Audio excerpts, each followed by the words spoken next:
Hyundai Mobis का जो आंदोलन चल रहा है, 105 मजदूरों को बिना किसी नोटिस के और बिना किसी कानूनी प्रक्रिया के उनको गेट से बाहर कर दिया गया है। वो पिछले लगभग 7 दिनों से यहाँ धरने पे बैठे हैं और आज उस धरने पर उन मज़दूरों का हौसला अफजाई करने और उन मज़दूरों के साथ अपनी एकता प्रदर्शित करने और साथ निभाने का वादा करने के लिए एक साथी आए हुए हैं।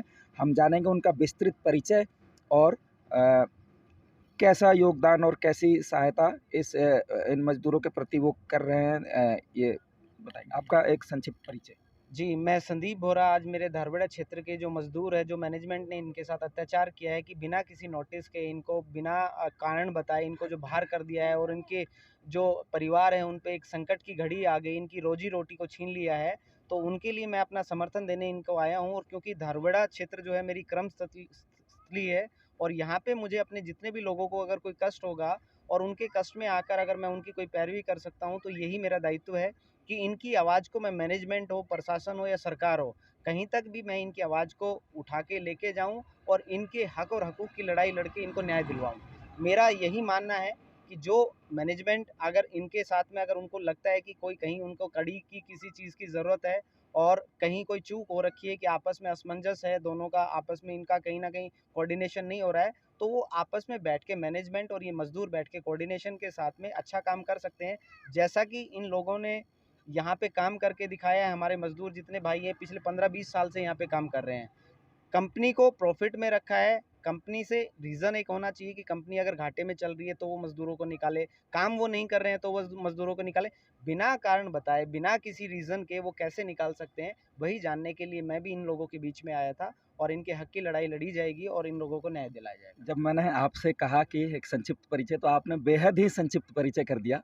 हमारे दर्शक भी और यहाँ पे तमाम लोग भी हैं, वो जानना चाहेंगे कि आप राहुल बोहरा जी हैं, लेकिन हाँ सॉरी संदीप बोहरा जी हैं, लेकिन इसके साथ-साथ आप किसी पार्टी से जुड़े हैं, किसी पद पे सबसे बड़ा हैं? तो धारवाड़ा मैंने बताया मेरी अपनी कर्मस्थली है। यहाँ पे मैंने यहाँ पे अपना जीवन जो बचपन है वो यहाँ से लेके और अभी तक मैं बड़ा हुआ हूँ। मैं पहले यहाँ धारवाड़ा नगर पालिका का 2013 के अंदर चेयरमैन रहे थे और नगर पालिका से हमारा संबंध रहा है। तो उसी लिए हमारे लिए ज़रूरत है कि हम अपने लोगों की मदद करें। जिन लोगों को धारवाड़ा के अंदर परेशानी हो, उन लोगों की मदद करने का दायित्व भी हमारा बनता है।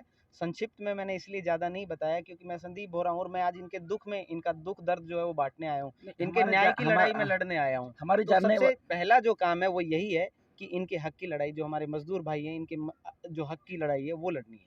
नहीं, हमारा प्रयास ये था कि लोग ये जान पाएँ कि आप किसी पार्टी की तरफ से इनका सपोर्ट कर रहे हैं या व्यक्तिगत सपोर्ट कर रहे हैं? मेरा व्यक्तिगत सपोर्ट है और मेरा हर तरह से मैं जहाँ भी इनके लिए जो मतलब इनकी आवाज़ को लेके जा सकता हूँ, इनके हक के लिए किसी भी सरकार से, प्रशासन से जहाँ भी मुझे इनकी बात रखने की बारी आएगी, इन लोगों की पैरवी करने के लिए मुझे कहीं भी जाना पड़ेगा तो मैं जाऊँगा। तो व्यक्तिगत ही होता है, कोई भी पार्टी आके किसी की भी मदद नहीं कर सकती। वो कोई ना कोई व्यक्ति विशेष ही आएगा और वही आके मदद लोग करेगा। ये जाने कि संदीप बोहरा ब्रैकेट में समाज सेवी, तो आपको कोई ऐतराज़ नहीं है। नहीं, उसमें कोई अब ऐतराज़ नहीं है। आगे के किसी सवालों पे भी मददगार की मदद की जाए। आगे के सवालों पे चलते हैं। संदीप जी, हम इस मामले को और गंभीरता, आपने बहुत सारी बातें बताई, आपने अपने वक्तव्य में इन मज़दूरों को बताई, लेकिन हम कुछ और गंभीर इस मामले की गहराई पे आपसे कुछ बात करना चाहेंगे कि हम आपसे ये जानना चाहेंगे कि ये धारूहेड़ा का इलाका है, लेकिन ये पूरा एक इंडस्ट्रियल बेल्ट है।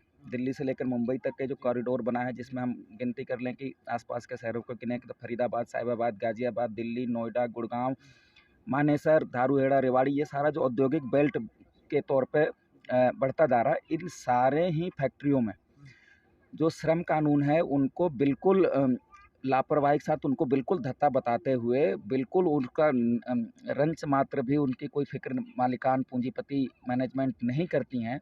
और जैसे इस फैक्ट्री के मामले में भी स्थायी प्रवृत्ति का काम होता है। लोगों ने आपको बताया कि 20 साल से 15 साल से लोग काम करते हैं। ठेका प्रथा कानून ये कहता है कि भई ठेका प्रथा कानून के तहत स्थायी अगर काम है तो उस पे ठेके के मज़दूरों को नहीं लगाया जा सकता। लेकिन आम तौर पे सारी ही फैक्ट्रियों में लगातार मतलब ठेके पे ही मज़दूर रखे जाते हैं। हैरानी की बात, हमने भी जब पहली बार सुना तो ये हैरानी की बात हमें लगी कि इस फैक्ट्री में एक भी परमानेंट वर्कर नहीं है। और यही हालात लगभग थोड़ा इधर या उधर सारी फैक्ट्री में।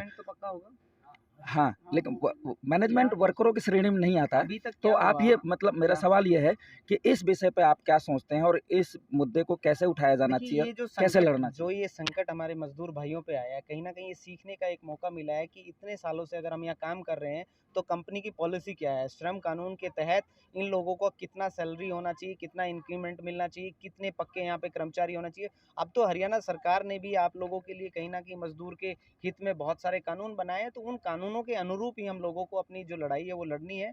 और सबसे पहला तो ये है कि बिना कारण बताए, बिना कोई रीज़न बताए जो अत्याचार किया है, ये सबसे बड़ा दुर्भाग्य है कि मैनेजमेंट अगर ऐसा निर्णय लेगी, तो वो फिर कैसे तो वो अपना व्यापार करेगी और कैसे जो मज़दूर भाई जो होते हैं, उन लोगों को क्या श्योरिटी रहेगी कि उनको तो कभी भी नौकरी से निकाल दिया जाएगा।